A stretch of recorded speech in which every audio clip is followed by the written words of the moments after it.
Olá, seja bem-vindo ou bem-vinda ao canal. Meu nome é Suyon e hoje eu irei dar continuidade na leitura do livro A Mãe da Paz, da doutora Hak Ja Han Moon. O livro foi traduzido e produzido no Brasil pela Associação das Famílias para a Unificação e Paz Mundial. Mais informações sobre o livro você encontra na descrição deste vídeo. E a nossa leitura hoje se inicia na página 20 com a canção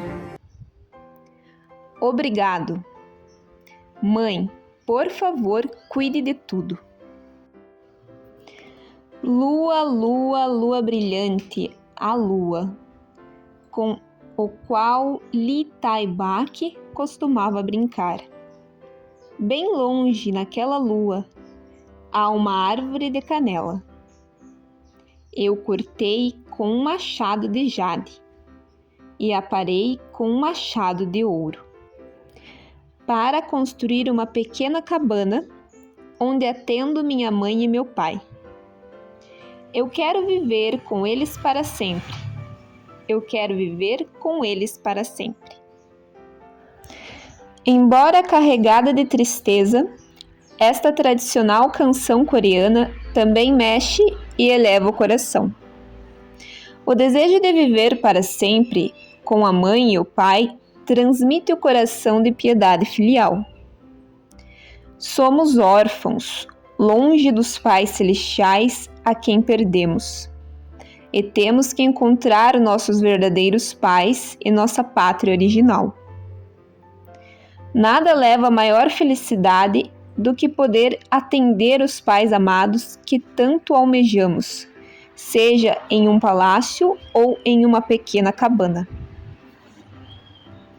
Tudo e todos amam o sol. Só com o sol a vida pode florescer.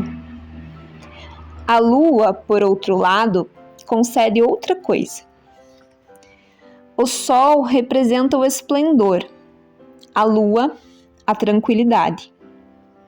Quando as pessoas estão longe de casa, elas tendem a pensar sobre sua cidade natal e ansiar por seus pais olhando para a lua, não para o sol.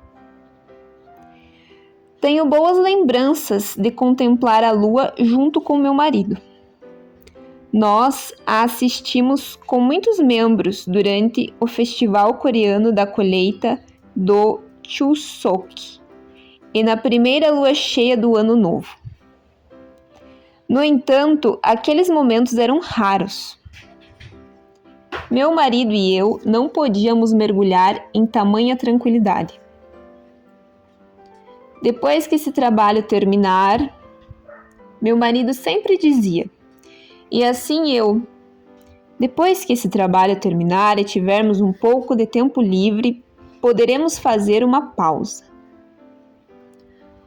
Ao longo de nossos anos de ministério, alguém poderia achar que houve breves momentos para relaxar após completar uma tarefa urgente. Mas para nós, o tempo livre nunca se materializou.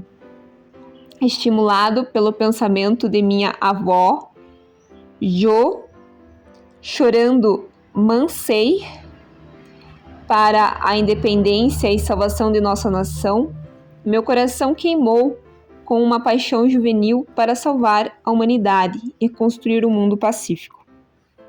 Eu sempre segurei bem alto a bandeira da paz, herdando o nobre espírito de não violência e de autodeterminação do movimento de independência de 1º de março. Por ter vivido com esse senso de urgência, eu me vi realizando o que nunca imaginei ser possível. Ao longo da minha vida, tenho feito o meu melhor para cumprir todas as tarefas que vieram a mim. Tenho me empenhado em me dedicar a viver para o bem do outro, com um só coração e uma só vontade. Eu nunca dei ao meu corpo o descanso que ele necessita. Muitas foram as vezes em que deixei de comer ou dormir. Meu marido, o reverendo Dr. Sun Myung Moon, que é também conhecido como Pai Moon, fazia o mesmo. Ele nasceu com um físico forte, e se ele tivesse cuidado melhor de sua saúde, ele teria mais tempo para trabalhar por um mundo melhor. Mas ele também seguiu a vontade de Deus com devoção inabalável, e isso prejudicou sua saúde, até o ponto de não ter mais volta. Até 4 ou 5 anos antes de sua ascensão em 2012, ele estava em movimento contínuo, vivendo cada dia como se fosse 1000 anos.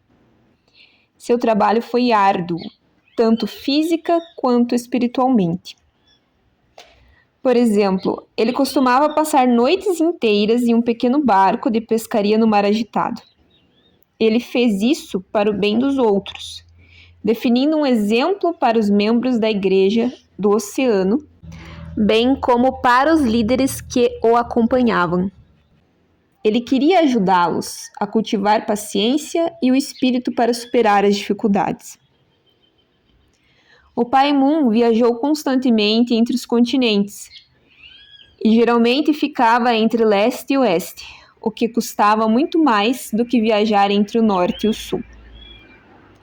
Considerando sua idade, ele viajou com muita frequência entre a Coreia e os Estados Unidos.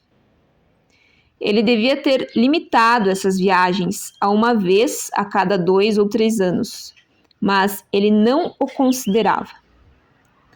Um ano antes de sua morte, aos 92 anos, ele viajou entre a Coreia e a América pelo menos 8 vezes. Isto foi um completo autossacrifício, ofertado exclusivamente a Deus e à humanidade. A programação diária do Pai Moon em si era cansativa. Todas as manhãs ele se levantava às 3 da manhã, fazia exercícios, orava e estudava. Às 5 ele liderava o Rondoque, que significa reunir para ler e aprender, com os seguidores. Era um momento de leitura devocional das escrituras, oração e instrução. Durante o Rondoque, meu marido tinha tanto a compartilhar que não era incomum que ele continuasse por até 10 horas, pulando o café da manhã e o almoço. Assim que ele concluía a sessão, ele fazia uma refeição rápida e partia para visitar um projeto do movimento. Nos anos finais, enquanto estava na Coreia, ele viajava de helicóptero para a ilha onde estávamos desenvolvendo instalações de pescas, recreativas e educacionais. Esta foi a leitura de hoje. Se você gostou, curta o vídeo. E se você deseja ouvir mais, continue acompanhando os vídeos do nosso canal. Muito obrigada e até mais!